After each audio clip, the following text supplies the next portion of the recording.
Sahabat setia Gowori yang dikasih Tuhan, Shalom.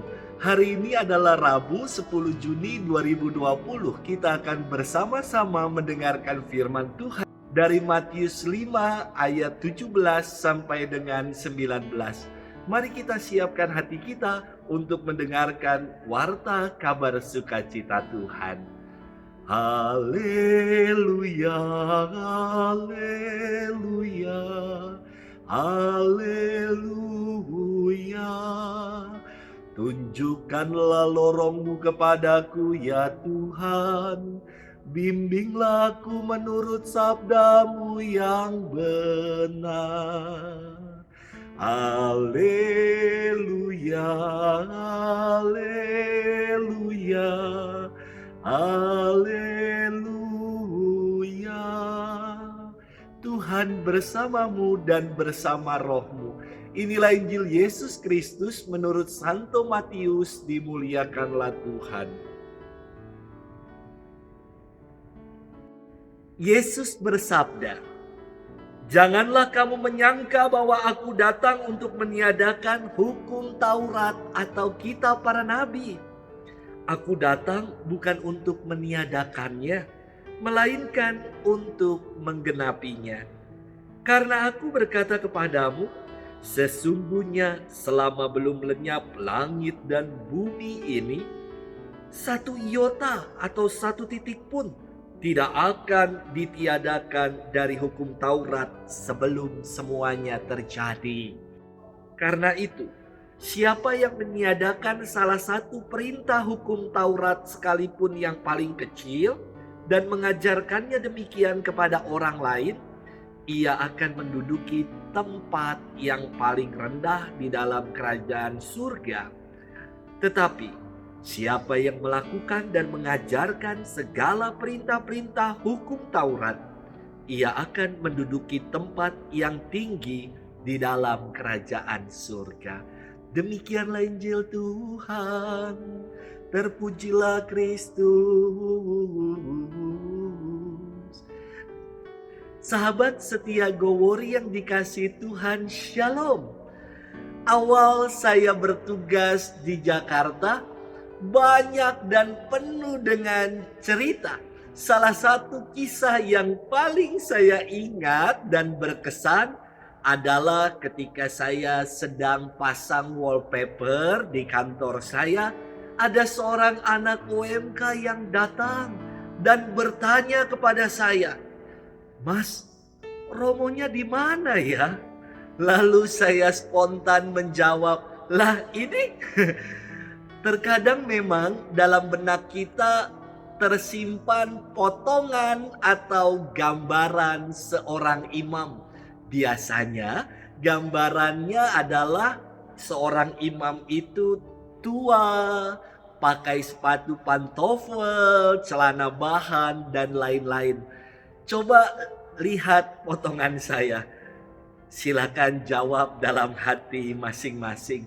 Sahabat setia Gowori yang dikasihi Tuhan, jangan baper, sakit hati, atau takut ketika orang gagal paham tentang kita. Jangankan saya yang disalahpahami, Yesus sendiri pun disalahpahami oleh orang banyak. Mereka menyangka, menuduhkan, atau dalam bahasa zaman sekarang menyebar hoax bahwa kedatangan Yesus adalah untuk meniadakan hukum Taurat.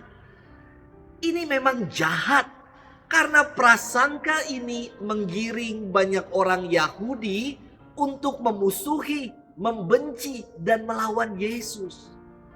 Tidak perlu preskon atau gembar-gembor sana-sini untuk mengklarifikasi diri. Yang Yesus ajarkan baik sekali, yakni membuktikan diri dengan teladan hidupnya. Ia bersabda, "Janganlah kamu menyangka bahwa aku datang untuk meniadakan hukum Taurat atau kitab para nabi. Aku datang bukan untuk meniadakannya, melainkan untuk menggenapinya." Kedatangan Yesus adalah untuk menggenapi hukum Taurat. Artinya apa?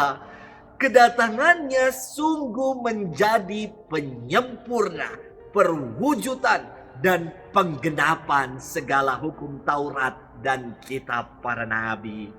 Sahabat setia Gowor yang dikasihi Tuhan, seorang bapak yang baru saja diangkat menjadi pejabat daerah hendak membelikan hadiah untuk istrinya. Ia pergi ke kota dan singgah di salah satu toko material. Salah satu karyawan menyapa, "Bapak, bisa saya bantu kah? Bapak mau cari apa kah?" Bapak itu bilang, "Saya mau beli kucing." "Ah, di sini tidak jual kucing, Bapak," jawab karyawan itu. Bapak itu tidak mau kalah dan mengatakan, "Hei kawan, kau kira Bapak tidak tahu bahasa Inggris kah? Kau tulis besar-besar di kaupu toko ini, toko cat. Kau tahukah tidak, cat artinya kucing?" Karyawan itu menjawab, "Bapak, itu bukan cat kucing. Itu artinya cat. Cat dinding, Bapak. Cat dinding buat Bapak Puruma." Sahabat setia Gowor yang dikasihi Tuhan, daripada kita baper, sakit hati karena disalahpahami, lebih baik kita tersenyum dan buktikan diri kita dengan sikap hidup. Tidak perlu berretorika untuk menangkal prasangka. Cukup dengan kesaksian hidup kita.